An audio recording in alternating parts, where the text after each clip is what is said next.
All right, good evening. It is just about 5:15. We're live from Fly on the Wall Productions, North Main Street in Barrie.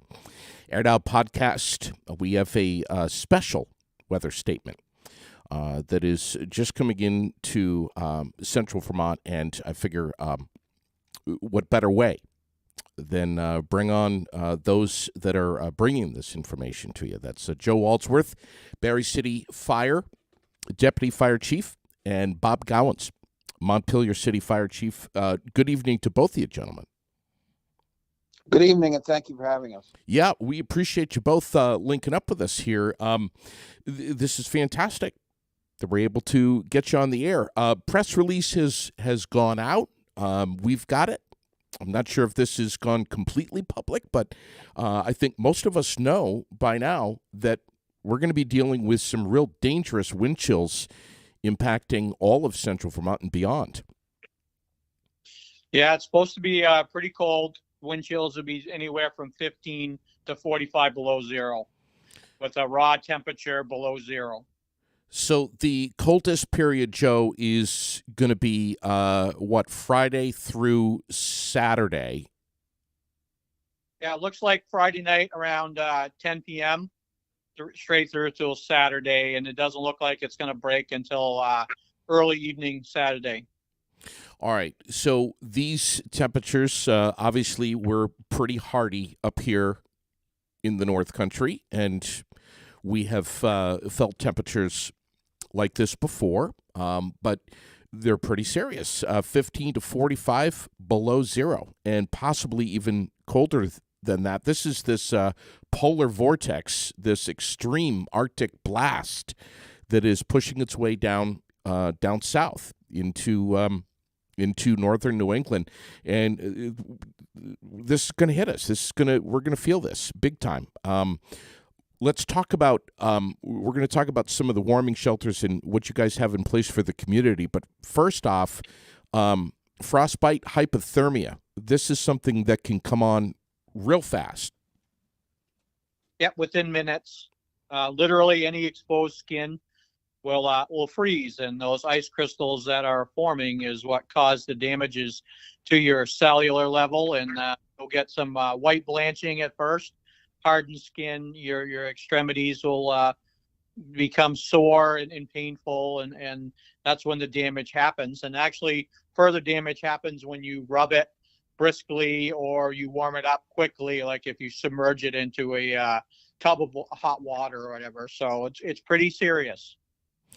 Let's talk. The Vermont Department of Health is saying today, with temperatures that cold, frostbite will start in about 4 minutes. So if you're exposed for 4 minutes, wow, you will start to receive frostbite in those temperatures. Guys, obviously, for those of us that are listening, put a hat on, get your head and especially your ears and your hands covered. But there's a lot of concern right now in our community about our homeless population. Talk to me. So we do have a number of folks that are homeless, and that we do try to keep track of them. We are cognizant of their situation, and we do provide them some, try to provide them with alternative sheltering and, information. One thing that we do have a good cooperation between the city of Montpelier and the city of Barrie is that we do have a good pulse on with our friends at the Good Samaritan Haven and the clergy, who really have direct contact with them. So we feel that through coordination to provide them the best places of refuge would be best for all. Bob, tell me about Montpelier, what you guys are doing. Yeah, okay. So in Montpelier, along with what Joe just said, those good communications, we also have a couple outreach people who are actually out on the street. They know who these the homeless are. They know where they're staying. They know where they're camping, and they're reaching out to them over the next day or so. They're going to be reaching out to those folks and letting them know that there's other resources available. Some of those will not come. Some of those will choose to stay. But we, as I mentioned, we're going to have We're hoping to have 8 to 10 beds available at the Christ Church for overnight for both Friday night and Saturday night. Those would be overnight areas. The Transit Center on Taylor Street is open during the day, and for people that get in and get warm. And for Friday night and Saturday, we will have some temporary sheltering either at the Montpelier Police Department or the Montpelier City Hall. Those are not overnight shelters. Those are just a temporary place. People can come, get warm, and then we can figure out what to do with them from there, whether we move them to the overnight shelter in Barrie or one of the Good Samaritan places that has available beds. And but we will have some temporary shelter. People will not be out in the cold that don't have a place. wow, and you're going to be over mingling with those that are seeking some shelter over at the Christ Church yourself, Bob. Yes, yep, I will be doing that. And we also will be we will have rides available. If people are here in Montpelier, they're cold, they need to get someplace, we will get them there. We will have transportation available. That community outreach is not always very easy to get the message conveyed clearly that this is serious. People can perish quickly with temperatures like this, and we as your city we have an option for you. That's correct. We try to network with our partners in Barrie City, Montpelier and Berlin and Barrie Town to provide alternatives. We have identified 2 warming shelters here in the city of Barrie, the Good Samaritan Haven on 105 North Seminary and the Aldridge Library on 6 Washington Street. The Aldridge will be open up on Thursday and Friday, 8 to 6, Saturday, 8 to 2. We do have identified 15 additional beds, overnight beds, shelter beds here in the area, and that'll be coordinated through the Good Samaritan Haven on Seminary Street. Again, if folks needed a ride, we can manage to get them there. And I see here in the press release, nobody needing overnight shelter will be turned away. And that's directly from the Good Sam folks. So I applaud them. And like I said, if it becomes a huge issue or we had an extreme power outage, we do have a backup plan to open up the Barrie City Elementary as a secondary shelter to help house those folks that need to seek refuge. We were talking this morning, and Raylene was pushing it harder than anyone about Vermont 211. That is a great resource for folks that may not necessarily be homeless, but may have a situation where housing is kind of uncertain. Yeah, Vermont 211 is a clearinghouse for the state. They are aware of what we have going on here. And so as people may call there, they will do an intake and refer them along to what's available. Our press release, and I'm sure Montpelier's, once it goes out, will be posted on the state emergency management website and the health department website. We are sharing it with our media folks. And of course, Aired Out Podcast is the first people we've talked to. So I want to give a shout out to JD, and he's always given us a platform. And to be honest with you, I think this is the first joint discussion we've had with the city of Montpelier. So I'm excited about that. Yeah, big time. We are too. Big time. And, guys, I was running around today. I tried a few times to reach Erica Reel over at the Barrie Homelessness Task Force. I think, Joe, you guys were involved with a meeting with them, and Dawn Little as well. And I wasn't able to reach her because she was tied up in meetings all day. You guys are very busy. Yes, we are. We were all in those same meetings.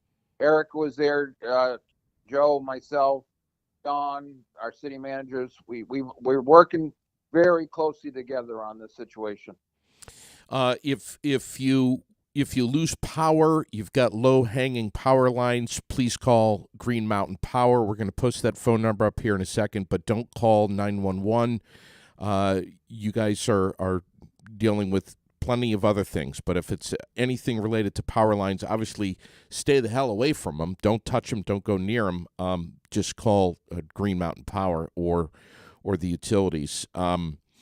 If it's a safety issue, or if it's on fire, or there's an imminent life safety issue, then please call 911 and we can deal with it. But if it's life threatening, if it's a low sagging power line, or if you just lost power, please make sure that you call Green Mountain Power and get yourself on the list. Also, those folks that are bed bound or on a home oxygen or have different medical equipment, now's the time to charge that stuff. Make sure your alternative power sources are working, or that you have your backup oxygen tanks available. Sandy Rouse from Central Vermont Home Health, they are well versed in emergency planning. And so those folks that are patients, now's the time to reach out to make sure that you are prepared to do that.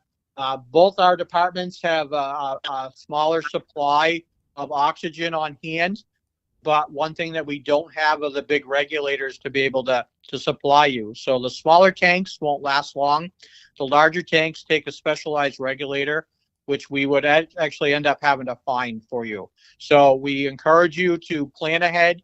We encourage you to reach out to your oxygen provider or your home health and make sure that the equipment is ready to go.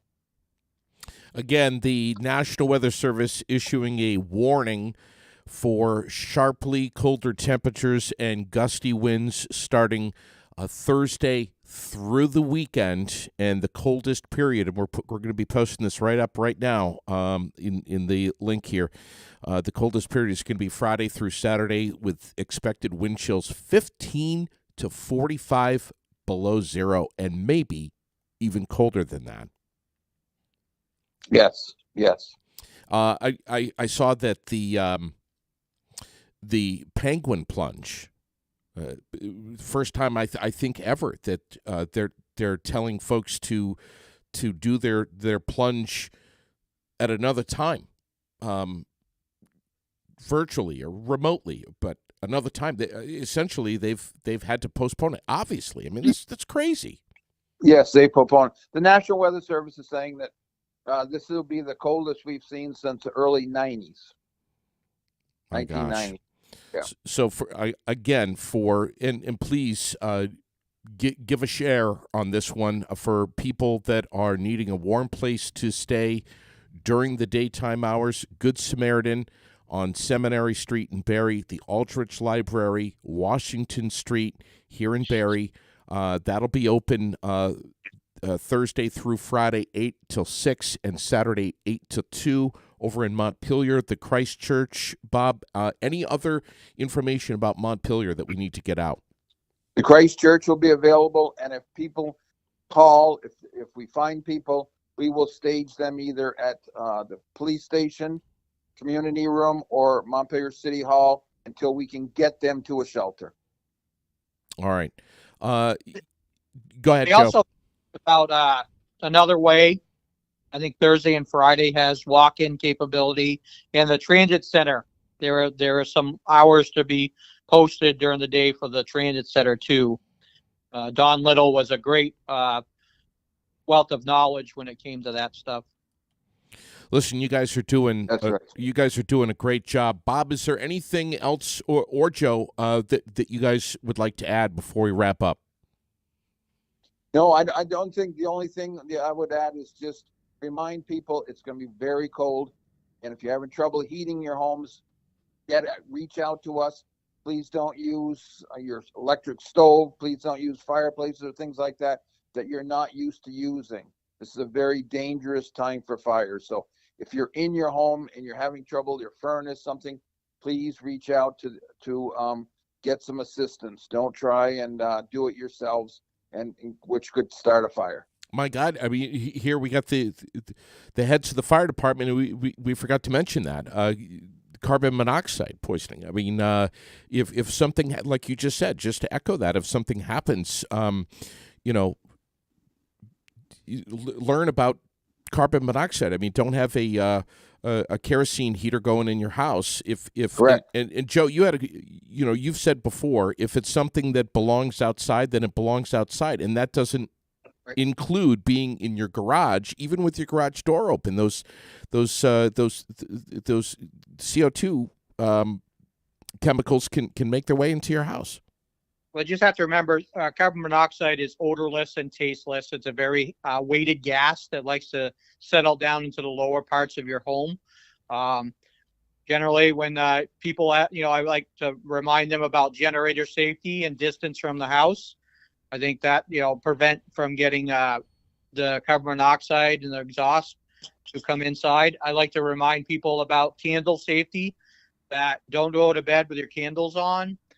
Make sure that your oil lamps are up high enough so that they're not knocked over, and that they're not fully burning. So if you take the wick out of a oil lamp and you put it up too high, it free burns and you get that dark black smoke. Part of that is carbon monoxide. So it's very important.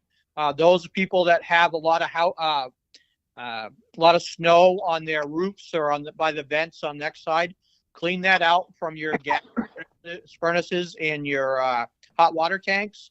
That also could back up so it's not freely emitting your exhaust from those, and the carbon monoxide can leach back into your home. All right. And most importantly, as Raylene is posted, check on your neighbors. Just pick up the phone, give them a call if they're disabled, if they're elderly, and even not. Just check on your neighbors. Make sure they're okay. Yeah, that's huge, and a lot of people are on fixed incomes and tough budgets. I'd like to dissuade people from using their ovens as a heating source. I think that's a very bad practice and dangerous, and also another form of carbon monoxide if you have a gas appliance. Yeah. Also, that's not meant to heat your home. When you open the door and out like that, it's meant to heat the compartment and cook your food. Yeah. And the other thing I like to give a shout out to is make sure you take care of the pets. They're not going to be left outside. They're not going to be, chained in the doghouse for the night. It's time to bring them in. Jeez, great point. I mean, this is all great stuff. Gentlemen, I thank you so much. Bob, thank you. Thank you for having us. Yeah, we hope to have you in the studio someday right here on North Main Street in Barrie. And Joe, as always, kudos to you. Tip of the hat. You guys are doing a great job. We know that your department's going to be busy through the weekend.